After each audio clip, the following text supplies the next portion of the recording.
6x9 Paulo Plus.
Quem são os portugueses? Quem somos nós? O que é e como está organizada esta sociedade em que vivemos? Como éramos há 40 anos e como somos hoje? Lembram-se do modo como vivíamos, nós e os nossos pais? Têm uma ideia do que era o atraso? Da vida nos campos, das cidades pequenas, das mulheres em casa, dos analfabetos, da pobreza, da falta de liberdade?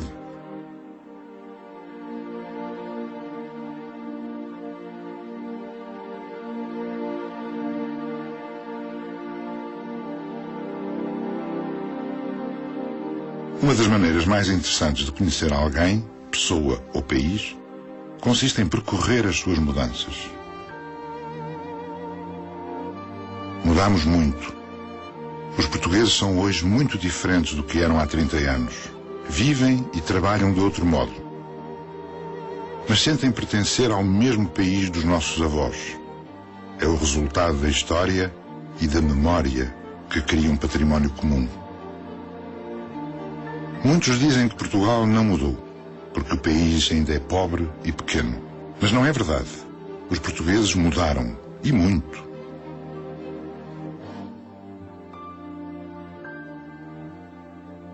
Comparando com 1960, os portugueses nascem de modo diferente. Aprendem a ler, trabalham, amam, alimentam-se, criam família, deslocam-se, vestem-se e divertem-se de modo diferente. É o que vamos ver. Este é um retrato do nosso país, um retrato da sociedade contemporânea. É um retrato de grupo, dos portugueses e dos estrangeiros que vivem connosco. Este retrato mostra quem somos e como vivemos e tenta perceber melhor de onde vimos.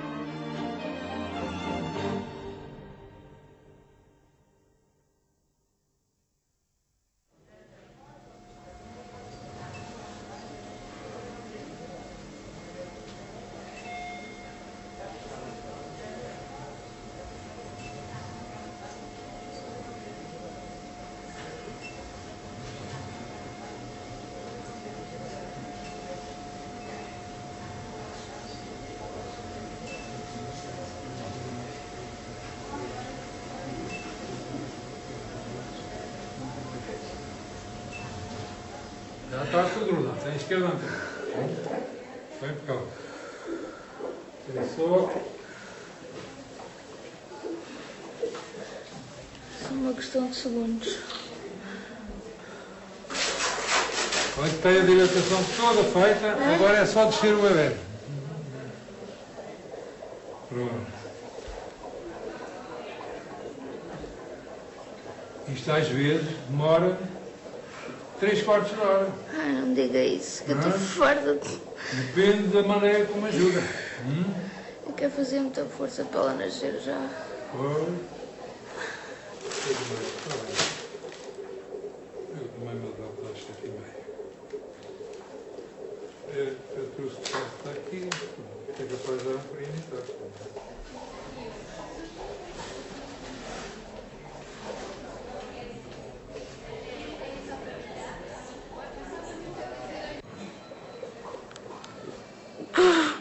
Não? Olha, agora avançou bastante. Continua, se tem vontade. Não para, não para, não para. Vamos. Eu sei. Seguido. Vamos embora. Está tudo ótimo. Vamos. Continua. Vai. Vamos.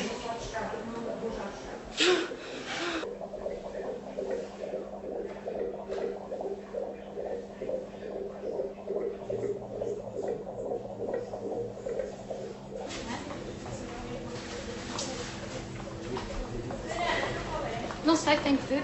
É a senhora do mal. Ai, filha. Aí cá está ela, a Rosa. Ai,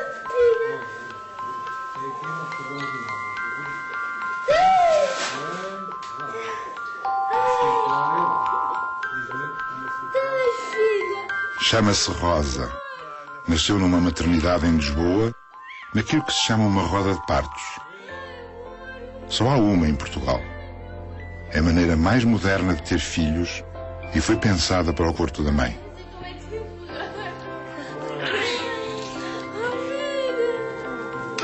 Ai, amor. Há 40 anos não era assim. Só 1 em cada 7 nascimentos tinha assistência médica. A maior parte nascia como calhava, em casa ou no campo, com ou sem ajuda. Cuidava-se menos da higiene, não havia saneamento e a água era de má qualidade. Por isso morriam muito, mães e filhos. Eu já tive 14. Não desmanchei, mas morreram. Sim. Já tive 14. E tenho 42 anos. Tive em casa. Sim. É, portanto, acompanhada de médicos, sem ninguém. Não, aqui não tinha médicos. Isso é normal aqui na aldeia, portanto, não haver assistência médica durante o parto? Não, aqui na aldeia a gente é criança, tantas mulheres assim que entendem e depois assim que elas têm. Nunca fui ao médico. E pronto, chegou-se à noite, comecei a dar com dores, e fomos chamar esta senhora, que foi a primeira senhora, que era a senhora Frazarda, e foi ela que foi lá. Pronto, mas o miúdo nasceu de rabo. Logo aí, segundo se consta, não é? As pessoas, os miúdos afogam-se e pronto, e ficam mal e é difícil de sobreviver. Pronto, eu tive a criança, eles viram que a criança não estava bem, ele nunca chorou, nem chorou, nem nunca fez coisa nenhuma. Fomos a um sítio, foi o meu marido, a um sítio como daqui, por exemplo, ali para Odivelas, pescar lá para a direção a carroça e essa égua que havia lá, e foram para a minha aldeia, que era assim uma hora e tal de caminho. Ora, até foi mesmo a minha. O bebê, nesse tempo, é claro, se tivesse sido assistido, com certeza podia até não ter acontecido isso. Há 15, 20 anos, este bebê não ia sobreviver, este pequenino não ia sobreviver, aquele pequenino talvez sobrevivesse e aquele outro não ia sobreviver. Há 15 anos atrás, a mortalidade infantil era extremamente elevada em Portugal. Nós éramos o país da Europa com a maior mortalidade infantil. Mas é evidente que não somos só nós que baixamos a mortalidade infantil. A mortalidade infantil baixa por outras razões. Porque a população é mais culta, a população está melhor alimentada, a água que nós bebemos é tratada e o saneamento básico estendeu-se praticamente a todo o país. Todos estes fatores têm implicação, obviamente, na taxa de mortalidade. Nós contribuímos com um bocadinho, esse bocadinho faz com que hoje a mortalidade infantil em Portugal seja a 5ª mais baixa do mundo, o que me parece ser, em relação ao século passado, um avanço maior que alguma vez se fez. Hoje, todos nascem com assistência médica. As mães são acompanhadas durante meses. Os prematuros e os bebés em risco são objeto de cuidados especiais. As condições de higiene e alimentação são melhores. Há poucos nascimentos em Portugal, cerca de 100 mil bebés por ano, menos de metade de há 40 anos. Em média, hoje, uma mulher não chega a ter 2 filhos. Nos anos 60, tinha mais de 3, o que era a mais alta taxa de natalidade da Europa. Estes tempos mudaram. Por cada 10 novos bebés portugueses, nascem 12 ou 13 franceses, holandeses ou ingleses. Hoje, a natalidade é menor nos países do sul da Europa.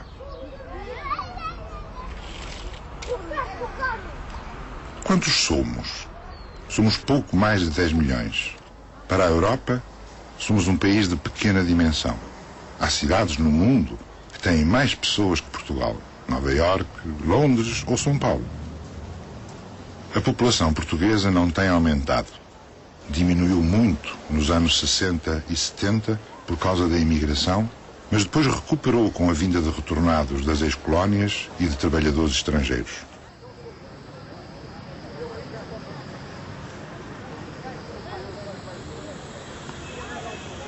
Envelhecemos. Há cada vez menos jovens e cada vez mais idosos. Hoje, o número de pessoas com mais de 65 anos é superior ao de jovens com menos de 15.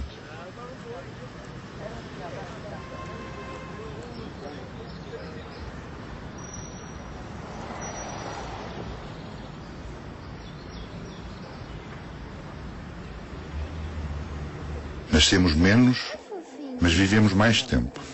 Rosa espera viver 81 anos. Filha. Guilherme, 74. Nascem mais rapazes do que raparigas, mas ao longo da vida, as mulheres parecem ser mais resistentes e vivem mais tempo.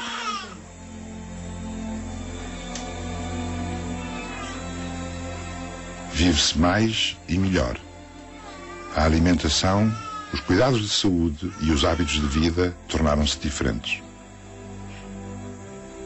Mas no princípio dos anos 60, ainda muitos portugueses tinham fome.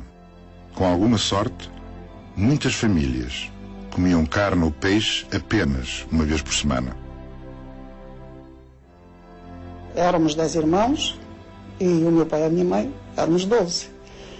E, claro, enfim, o dinheiro era pouquíssimo, não era? O que era a nossa alimentação?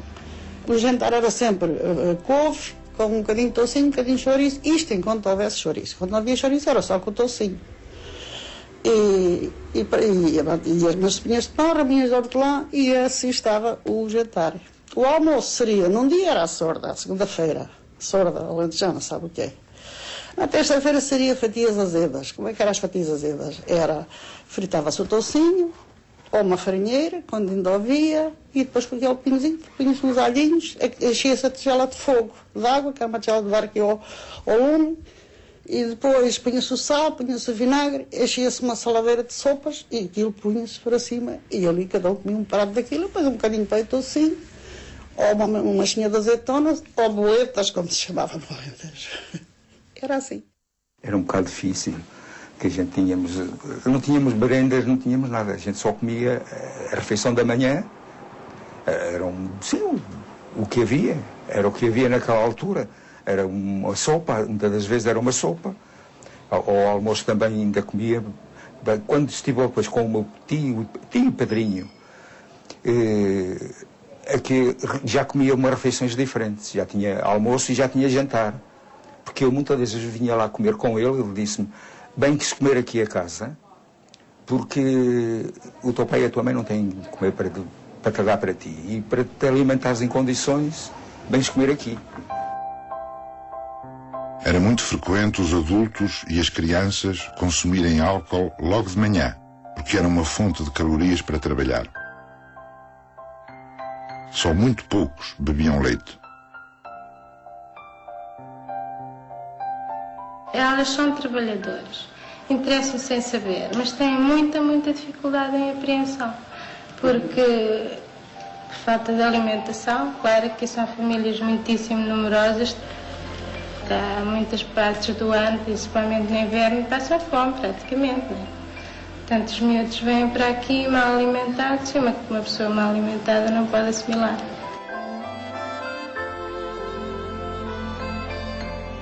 No passado, um trabalhador rural do Douro tomava de mata-bicho, ao nascer do sol, aguardente e figos secos. Ao pequeno almoço, caldo, uma sardinha seca, pão e 2 decilitros de vinho. Ao almoço, caldo, arroz ou massa, batatas, pão e vinho. Ao lanche, uma sardinha, azeitonas, pão e vinho. Ao jantar, caldo, batatas, massa ou grão de bico, pão e vinho.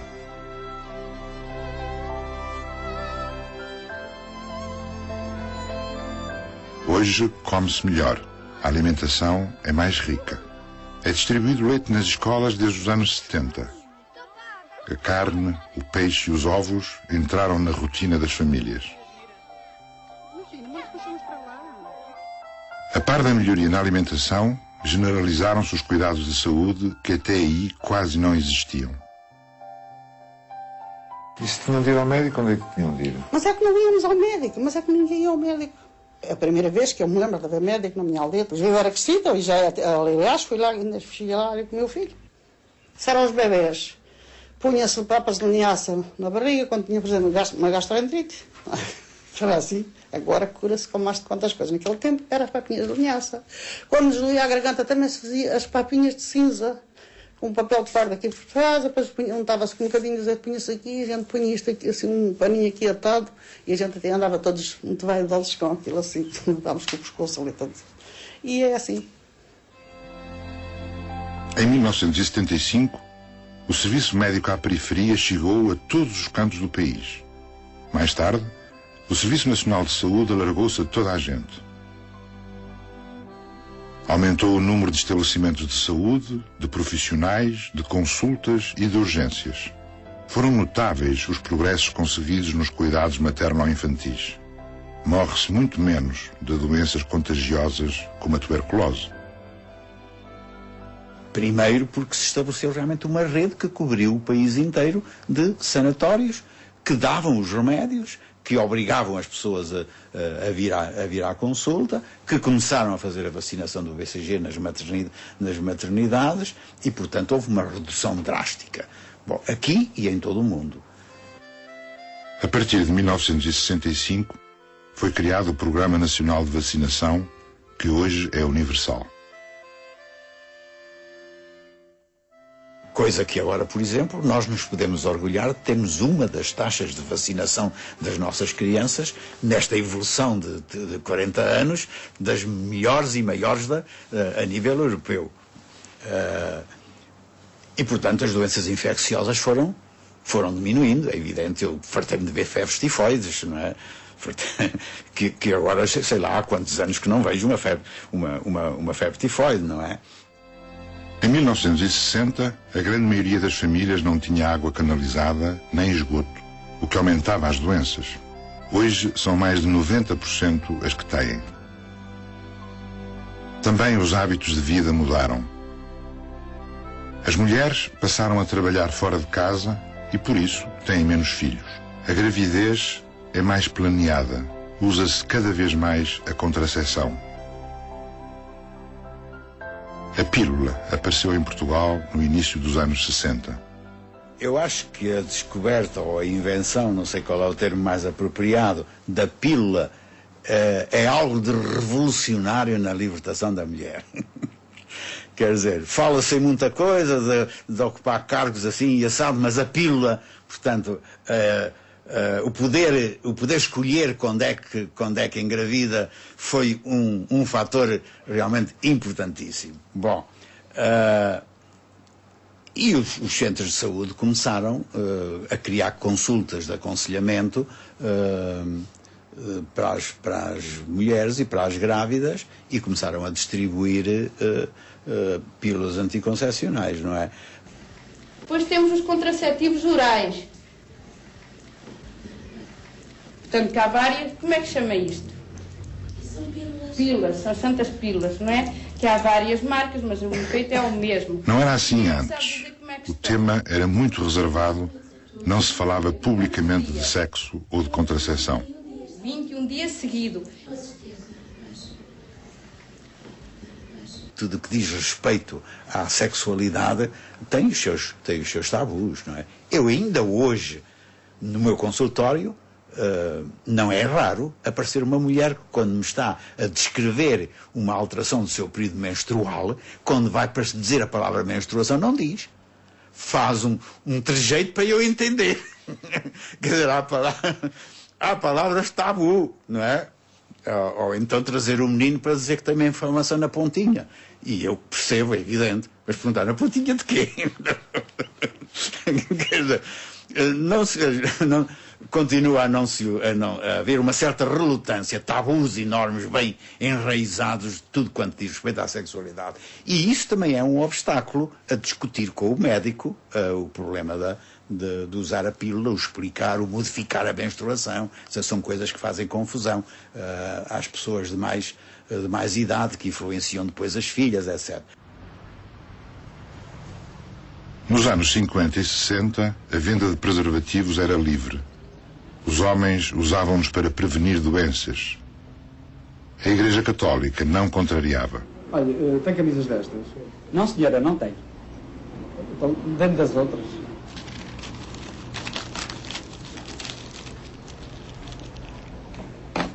Havia um certo tabu, havia um certo pudor em ir à farmácia e, se por acaso tivesse uma senhora a atender, era impensável um cavalheiro pedir um preservativo a uma senhora.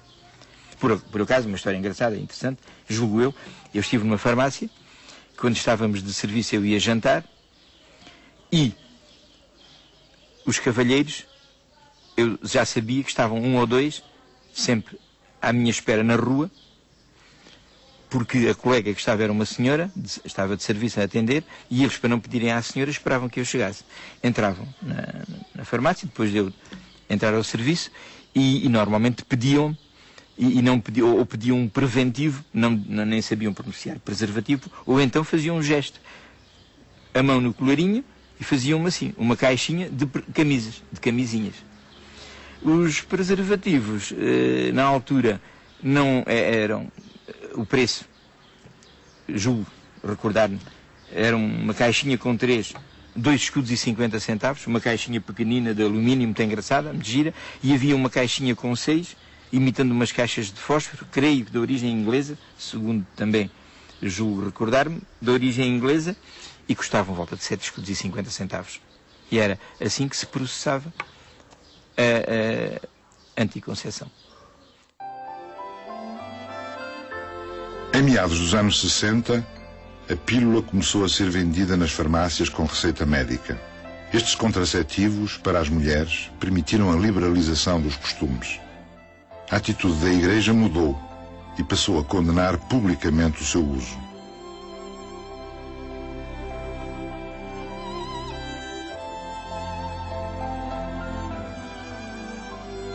Hoje há cada vez menos casamentos.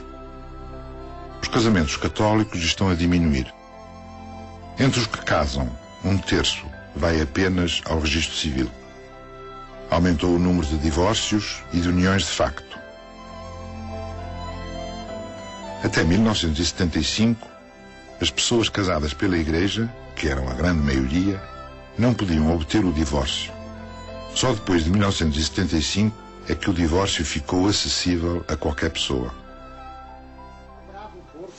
Os novos hábitos de vida levaram à quebra da natalidade e à existência de famílias mais pequenas. Antes, na mesma casa, viviam 2 ou 3 gerações, por vezes 4.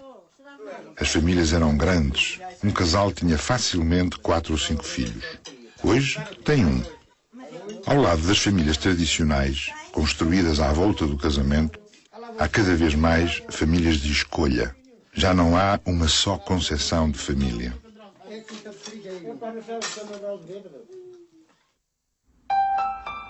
Zé Carlos vive sozinho com o filho Francisco.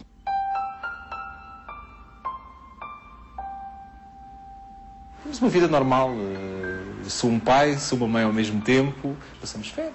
Habitualmente é necessário ir às compras, é necessário ir ao barbeiro cortar o cabelo, é necessário ir comprar umas calças, é necessário ir à escola, à reunião com os professores. faço exatamente aquilo que um casal normal faz. Francisco, fecha ali dentro, está bem? Fechas?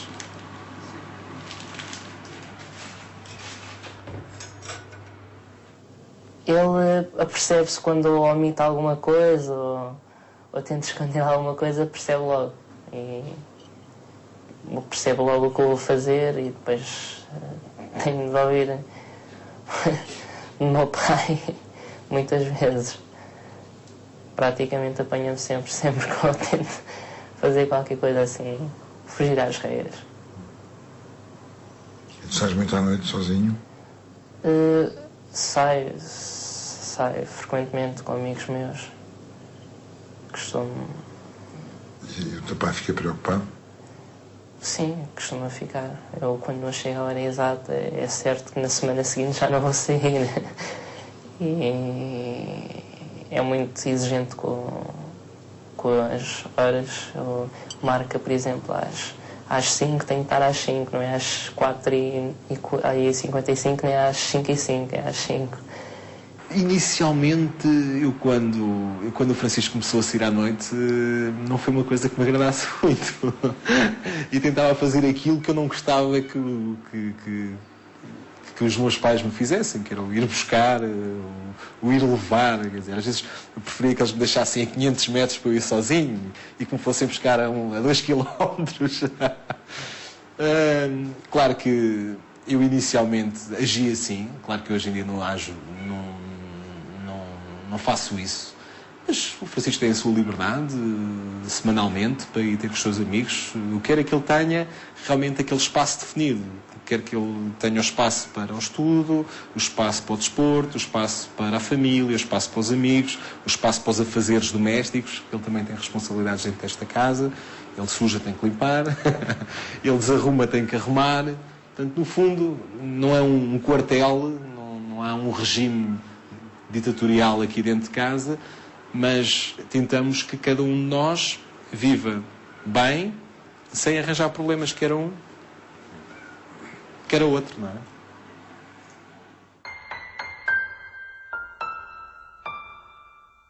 Quase metade das famílias portuguesas tem só uma pessoa ou duas e 41% não têm filhos. Eu vivo sozinha porque assim aconteceu, mais ou menos por acaso, se bem que sempre tive alguma vontade de ser independente. Desde há 3 anos para cá, quando comecei a trabalhar o tempo inteiro, tive a possibilidade de viver relativamente confortável, sustentando-me a mim própria, sem ajudas de terceiros. É difícil do ponto de vista material, porque uma pessoa contar só com o seu ordenado para viver um mês inteiro acaba por ser... tem que ter uma gestão muito cuidada daquilo que se faz e daquilo que se pode gastar, mas esta é a única desvantagem. A meu ver, é só uma desvantagem material, porque as vantagens passam pelo ter tempo e espaço para nós, termos os nossos próprios horários, fazermos aquilo que nos apetece em casa, receber as pessoas que queremos. Portanto, acaba por ser muito mais vantajoso do que mau para nós. 4 amigos dividem o mesmo apartamento. Rui é informático. Marco é músico. Filipe é informático e músico. Fernando é informático e é empresário. Não se trata de projeto definitivo, mas é, para já, uma opção de vida. As minhas razões foram, para além de os conhecer a todos também, ter uma boa relação de amizade com eles, foi muito de relações monetárias e de carreira também, porque cheguei a um ponto da vida em que queria tomar uns certos riscos profissionais e não poderia estar com grandes encargos de casa, ou de comprar uma casa, ou de viver sozinho numa casa, e portanto dividir os encargos da habitação por 4 deu-me a liberdade para tomar alguns riscos profissionais. O facto de sermos 4 jovens mais ou menos da mesma geração tipo, a viver juntos e termos mais ou menos o mesmo tipo de problemas, poder partilhar isso uns com os outros, não ter que estar a ligar, nem combinar coisas em café, ou bares, né, para nos encontrarmos. Aliás, podemos fazer as festas todas cá em casa, não temos a mãe a chatear também. E desvantagens. Para mim, uma grande desvantagem foi ter que sair foi ter que deixar a família, porque vindo mais longe, não é? Tem outra parte interessante que qualquer um de nós pensou ainda não tinha experimentado, que é a questão de facto de partilha de espaço e partilha no dia-a-dia de coisas que não tínhamos anteriormente, porque vivíamos com os pais e tínhamos uma relação diferente, não uma relação de partilha dia-a-dia com a família, mas partilha dia-a-dia com os amigos e com uma forma descontraída, sem estarmos preocupados com nada, cada um chega à hora que quer, cada um vem à hora que quer, quando estamos juntos ótimo, quando nós estamos juntos também ótimo, cada um tem o seu espaço e no fundo foi também essa procura por um estilo diferente que também me levou a tomar a opção de não vir sozinho, mas vir morar com alguém. Se eu morar sozinho numa casa minha, se calhar tinha muito mais cuidado com a casa. Se calhar estava mais limpa, se calhar gostava de cuidar ao meu gosto, mas não é algo que neste momento me preocupe muito. Estou bem assim. É uma vantagem também o fator monetário, quer dizer, nós temos uma casa que apesar de não estar muito bem decorada, é uma casa agradável, mas para nós. E o custo que nós temos mensalmente não pesa assim muito. Você considera que está numa experiência de vida e não é uma opção definitiva? Não, claro que não. Como objetivo, acho que como qualquer pessoa quer morar sozinho, quer ter o seu espaço, quer a sua casa, ter o gosto pela sua casa. Mas pronto, quero cuidar do seu tempo. Neste momento estou bem assim.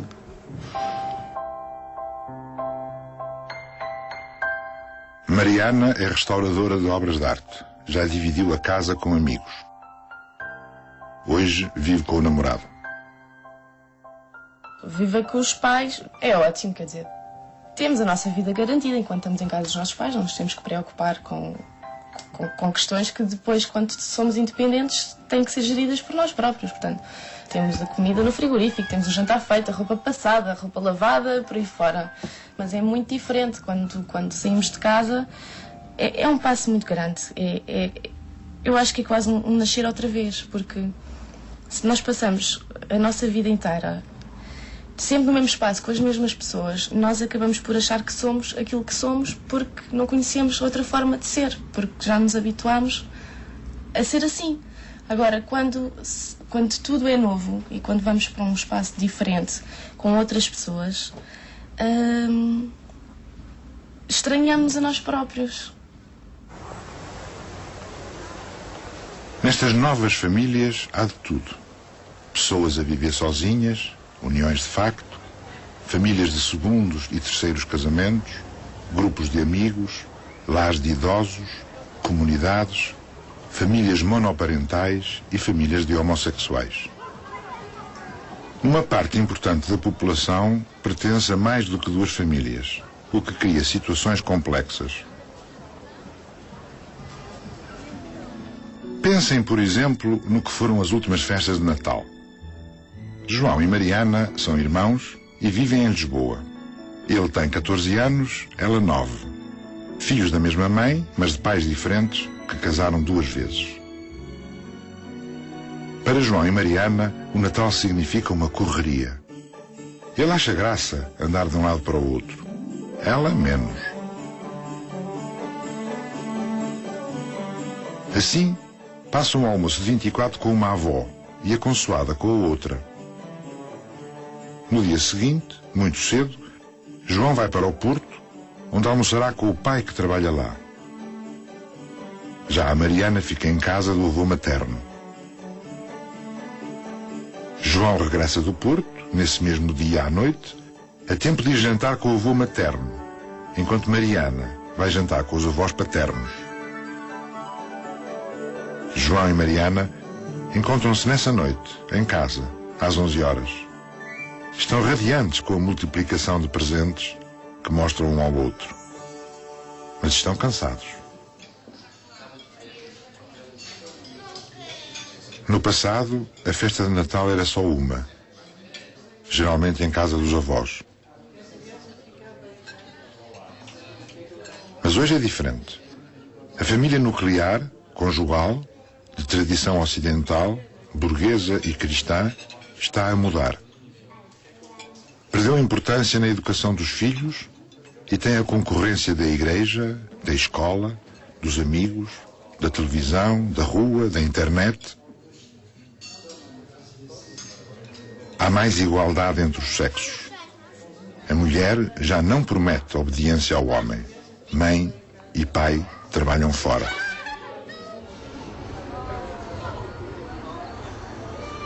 As famílias são mais pequenas, têm menos filhos e vivem menos com os avós. As gerações separaram-se. Avós e netos deixaram de viver na mesma casa. Aqui começa a solidão e a dependência.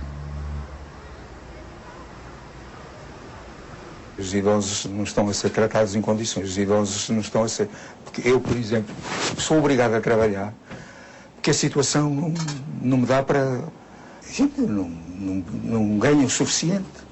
O senhor tem alguma reforma? Tenho reforma, praticamente sou reformado, mas uma reforma que tem 250 euros. Isso não dá para nada. A minha mulher também tem uma reforma zeta, essa tem 200 euros. Está a ver? Por isso não era o suficiente para poder fazer a vida, conseguir viver. Idosos e reformados têm cada vez menos casa de família. Já é quase impossível regressarem à sua terra, envelhecer e morrer, visto já não terem terra. Envelhecem sozinhos. Alguns passam o tempo nos centros de dia. Mais tarde, vão para lares, bons ou maus, conforme o dinheiro que há para os pagar, e, enfim, morrem sozinhos.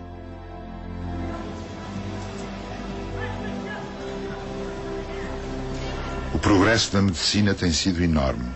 Povos europeus que ainda há pouco tempo esperavam viver 50 anos, chegam hoje aos 80. Mas isso nem sempre significa uma vida melhor. O tempo de vida que se ganhou pode ser muito duro.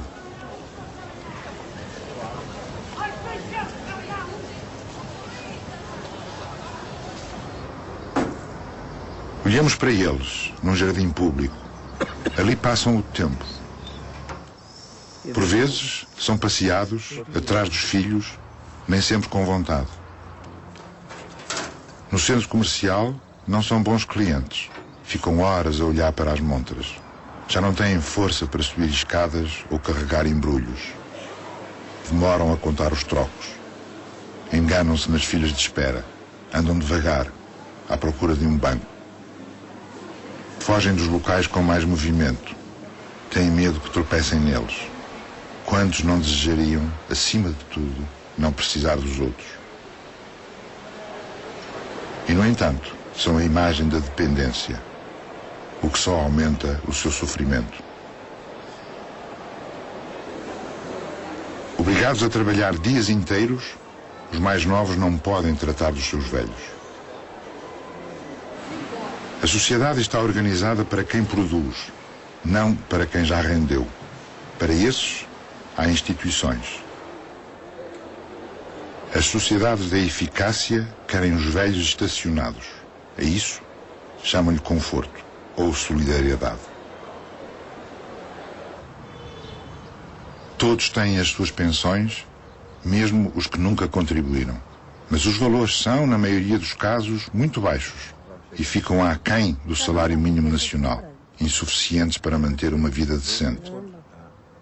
Cerca de 1 milhão de idosos recebe 200 euros por mês, o que significa que não sobrevivem sem o apoio da Segurança Social ou dos familiares.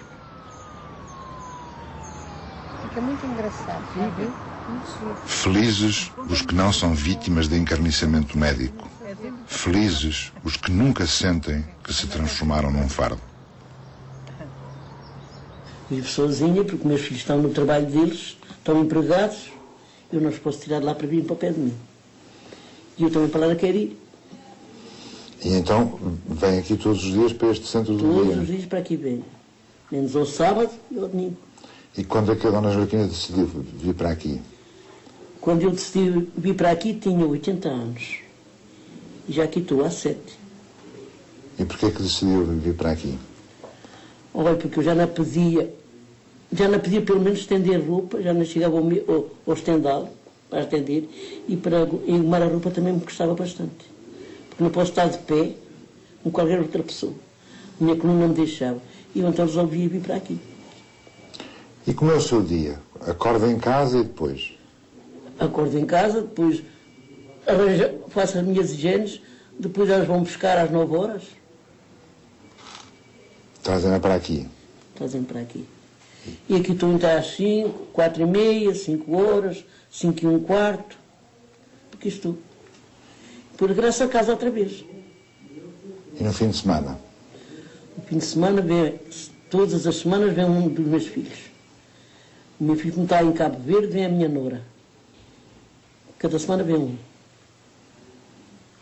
E eles tiveram de acordo que a senhora Dona Joaquina viesse para aqui viver ou queriam que fosse para Lisboa? Eles antes quiseram que para aqui viesse, que está sozinha. Pois. Que se houver uma coisa qualquer, aqui tem quem me socorra. E em casa não tinha.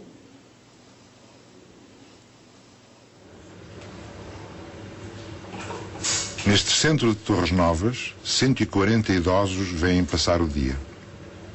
São preparadas mais 135 refeições, levadas à casa dos que não se podem deslocar. A mesma instituição tem um lar onde acolhe 74 pessoas. Tem uma lista de espera de 250 idosos. A maioria não pode pagar o preço do lar. Dá uma parte das suas pensões. A Segurança Social paga o que falta. Esta é a realidade de alguns milhares de instituições para os idosos mais pobres.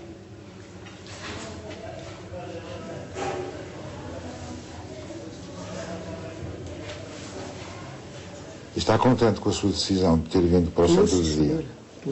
E já disse aos meus filhos, também quando eu puder aqui estar, também não vou para a casa deles. E para onde vai? Para o lar? Para o lar, sim, senhora. E Dona Joaquina atualmente paga um tanto por mês a este centro de dia? Pago, sim. É um tanto por cento, eu estou a pagar 50%. Quando entrei para aqui estava a pagar 45%. Agora aumentaram. Estou a pagar 40%, estava a pagar 45%, agora estou a pagar 50%. 50% de quê? Do dinheiro que recebo. Da sua pensão? Sim. Posso saber quanto é que é a sua pensão? 39. 39 contos por mês? Sim. Portanto, fica com um bocadinho para si e o resto vem aqui para o centro de dia. Com certeza. E se não fosse a pensão também do meu marido nem me chegava. Porque não é só isso que a gente tem. É preciso medicamentos. Tem que pagar a luz, tem que pagar a água, tem que pagar o telefone. Então, Joaquina, às vezes, quando pensa, quando era mais nova e em hoje, vive-se muito melhor, muito pior, igual? Como é que se vive? Bem, o viver-se melhor vive, sim. Vive-se melhor. Mas eu, para mim, nasci antes queria o tempo antigo. Então porquê? Olha, por tudo. Por tudo. Pedia mais. Pronto, era mais livre que o que sou hoje.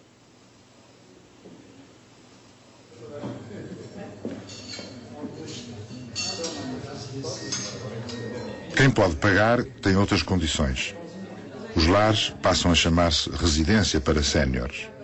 Os preços são 3 a 4 vezes superiores.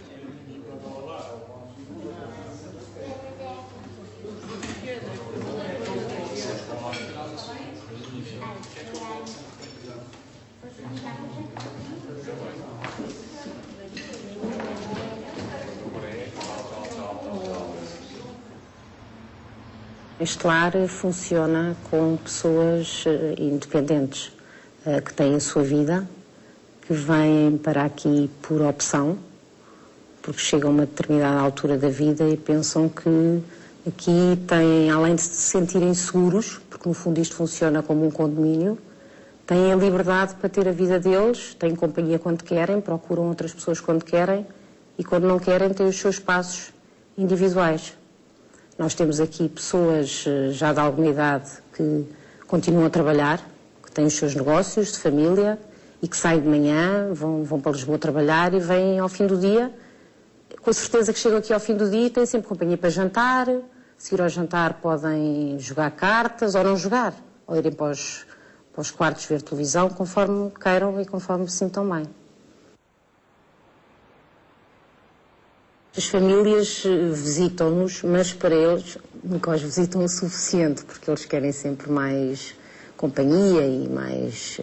A família também para eles é uma distração, ajuda a passar o tempo. Mas nós temos alguns residentes que vêm diariamente a família visitar, almoçar ou jantar, e temos outros residentes que se sentem mais sós, uns porque as famílias não vivem cá, outros porque é assim mesmo, são menos procurados.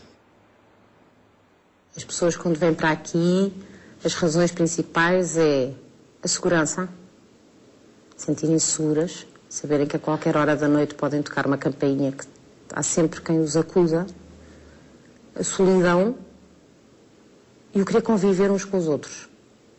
Solidão, no fundo. Uma coisa está ligada à outra. Ricos, pobres, remediados, a solidão toca a todos, mas toca mais às mulheres. Há mais mulheres idosas sozinhas do que homens. Faleceu o meu marido no dia 11 de dezembro. Eu fiquei sozinha. Fiquei sozinha e disse ao meu filho, sozinha não quero ficar. Se fosse mais nova e se tivesse mais saúde, mas eu nunca posso contar comigo. Às 2 por 3, lá vai a Fernanda a ser internada. É por a pouca saúde. Eu resolvi, mas a minha vizinha vem para aqui. Não, filho. Casaste com 24 anos. E eu e o teu pai fomos sempre muito independentes. E fui sempre muito independente. De maneira que não quis ir para a casa do meu filho por minha pressão, portanto. Eu vim para aqui por querer. Ninguém me obrigou. Meu filho não, minha vizinha não, tem paciência. Em casa do meu filho, se eu tivesse ido para lá, o que acontecia? Estava sempre só estava acompanhada à noite. Não é aquilo que acontecia em minha casa. De dia estava acompanhada, porque tinha os vizinhos, resolvi pronto. E vim, e cá estou, não vou adaptando. Nunca tinha visto um lar. Embora quando cheguei fiquei um bocadinho desiludida. Ou bastante desiludida, porque supus que um lar que tinha pessoas nas minhas condições, que não queriam ficar sozinhas em casa. Isso não aconteceu. No princípio chorei muito. Não por mim, porque as mulheres adaptam-se com mais facilidade às circunstâncias, não é? Mas por as pessoas. Eu não estava habituada a ver pessoas assim.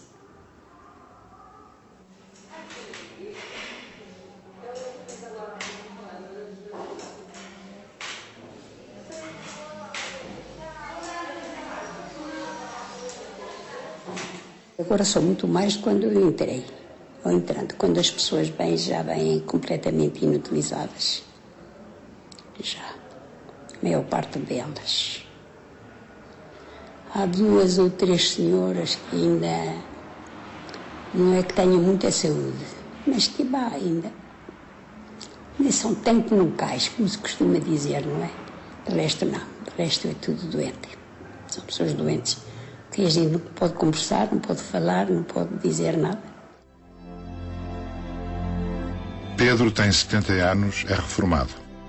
O pai, com 89 anos, vive neste lar. O meu pai não é dependente totalmente, mas é em parte. É preciso tratá-lo, é preciso dar-lhe banho, é preciso comida, é preciso... acho que está muito bem apoiado, está numa instituição de particular de solidariedade social, que é muito bom e que eu sei, conheço, e por razão porque eu não hesitei em o ter. Cá, eu estou mais ou menos a 1 quilómetro de distância, estou sempre presente, não é? E mais que ao fim de semana nos juntamos todos e a nossa vida, pronto, temos que fazer assim uma inteira ajuda. Porque daqui a alguns dias, provavelmente, ou 1 ano ou 2, eu estarei na mesma situação.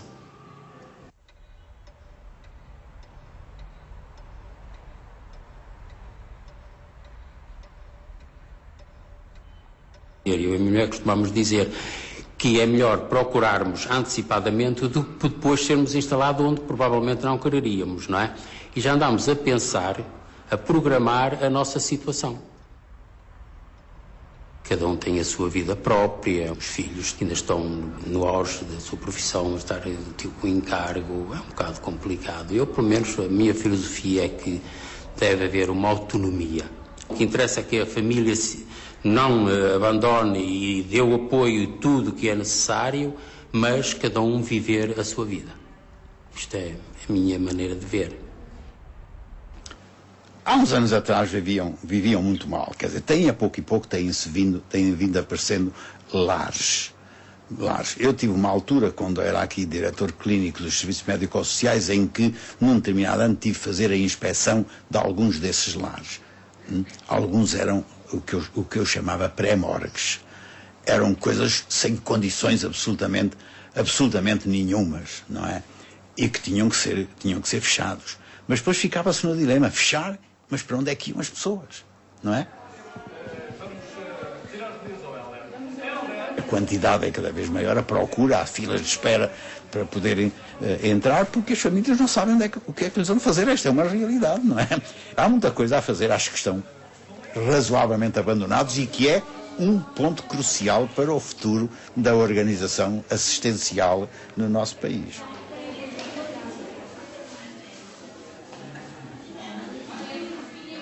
O que era um dever de cuidar dos idosos e das crianças, essa tarefa está cada vez mais destinada e atribuída às instituições. Vemos que a criança, aos 4 meses, ingressa logo num processo institucionalizado. E isso ouvimos aqui com referência, que ainda no outro dia uma neta veio e disse: "Oh mãe, prepara-te, já sabes, quando precisares que também vens para aqui", não é? Por isso as crianças já estão a crescer um pouco com esta mentalidade. António tem 90 anos. Vive sozinho em sua casa, na aldeia, onde a vida é, muitas vezes, diferente da cidade. Passo uns dias ela numa corela que tem ali o meu genro, a minha filha, e o meu genro depois.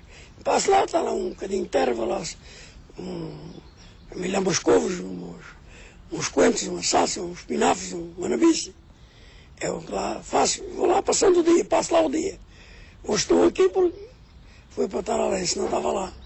Passo lá o dia, estou lá, à noite venho para... Ao meio-dia venho aqui comer e depois vou. À noite venho aqui comer e fico. Daqui na bala. E é o senhor que faz o seu comer? Sim, senhor. Você sabe cozinhar? Mais ou menos sei fazer tudo um pouco.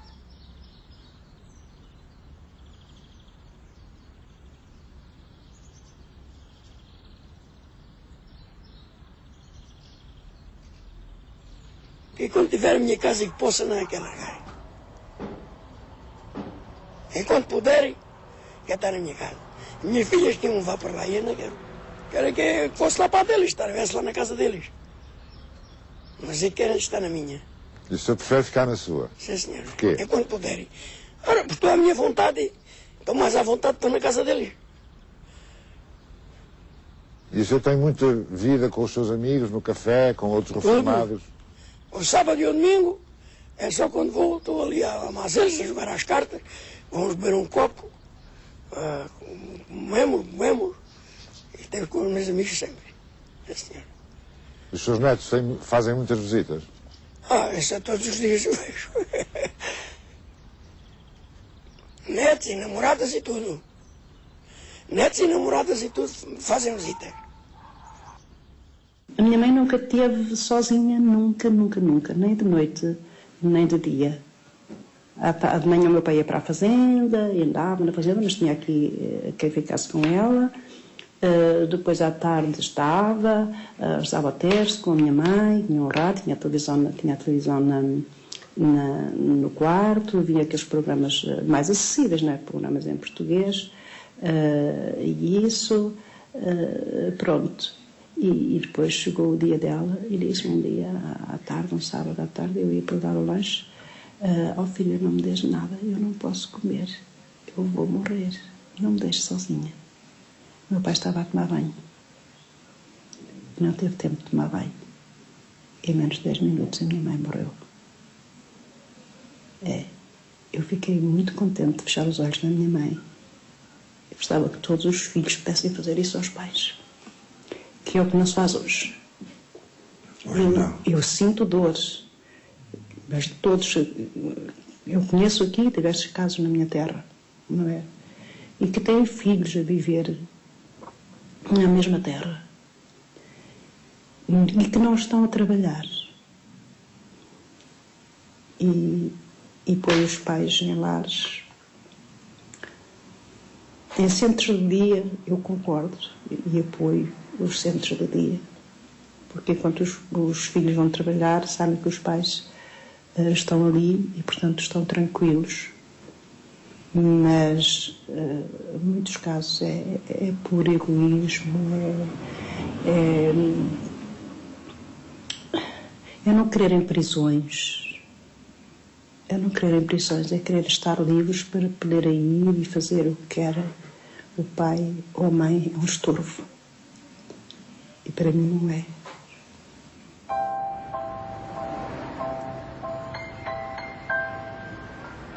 Esta população envelhecida perdeu vitalidade. As gerações atuais têm poucos filhos. Só o contributo dos imigrantes estrangeiros impede que a população diminua. Em média, os imigrantes são mais novos e têm mais filhos do que os portugueses. Há hoje cerca de 600 mil estrangeiros residentes, isto é, 6% da população.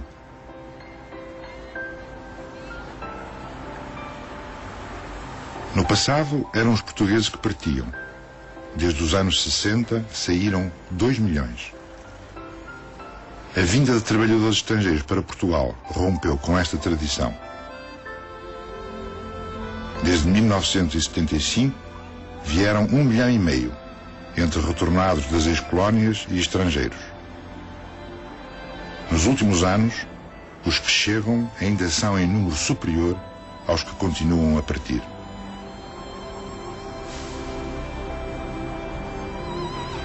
Onde vive esta população envelhecida, tão diferente e renovada por estrangeiros? Nos últimos 40 anos, mais de metade da população mudou de local de vida. Abandonou o campo e as aldeias. Vive agora em vilas e cidades, sobretudo no litoral, numa estreita faixa que vai de Setúbal a Braga. Criaram-se 2 áreas metropolitanas, Lisboa e Porto, nas quais vive mais de metade da população. Uma grande parte do território está hoje despovoada. Crescem os arredores das cidades. As famílias vivem cada vez mais em apartamentos. Muitas têm uma segunda habitação, enquanto umas poucas, cansadas da vida urbana, começam a retirar-se para as pequenas cidades do interior.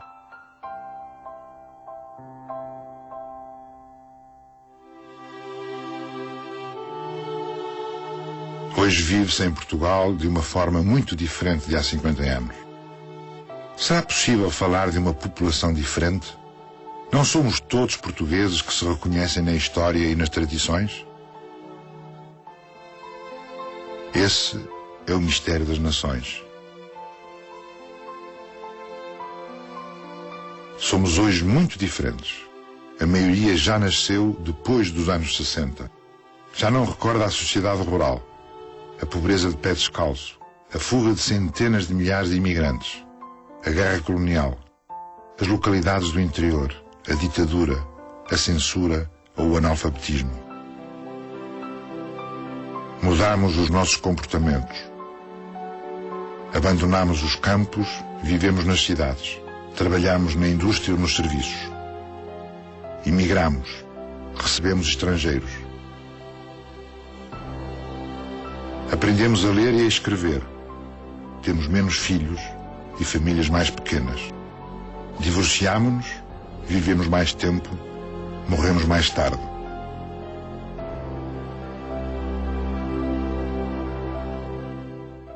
Aprendemos a viver com outros povos. À nossa volta, outras pessoas falam outras línguas e rezam a deuses diferentes.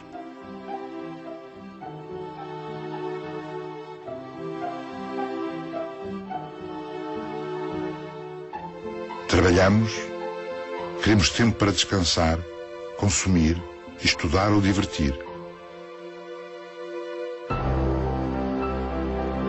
Vivemos sem os nossos pais e avós.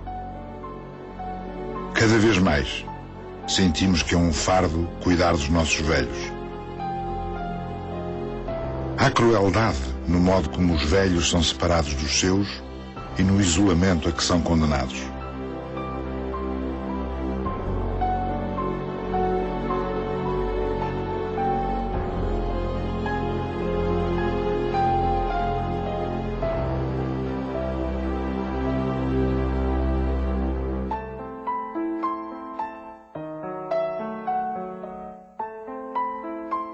Nem sempre as sociedades evoluem para melhor.